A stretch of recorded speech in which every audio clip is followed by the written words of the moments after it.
এই যে আমাদের খাগড়াছড়ি বাস টার্মিনালে বৃষ্টি ছাড়া পানি উঠছে। দেখেন, যারা আজও গাড়ির কাছে আসেন নাই তাদের গাড়িগুলো যেভাবে হোক লাগাবার ব্যবস্থা করেন।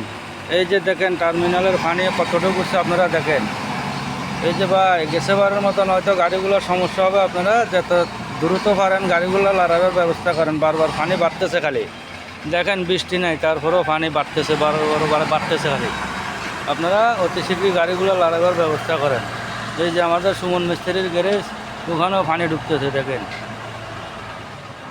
এই যে দেখেন, এই যে গাড়িগুলো আপনারা সরাবার ব্যবস্থা করেন অতি শীঘ্রই। ভাই আপনাদের গাড়িগুলোর সমস্যা হবে, আপনারা এখনও গাড়িগুলো লড়াইবার ব্যবস্থা করেন। আপনাদেরকে বারবার বলতেছি ভাই গাড়িগুলো সরান। এই যে 11,759 এটা একদম পানির মাঝে আছে এখন। এই যে দেখেন।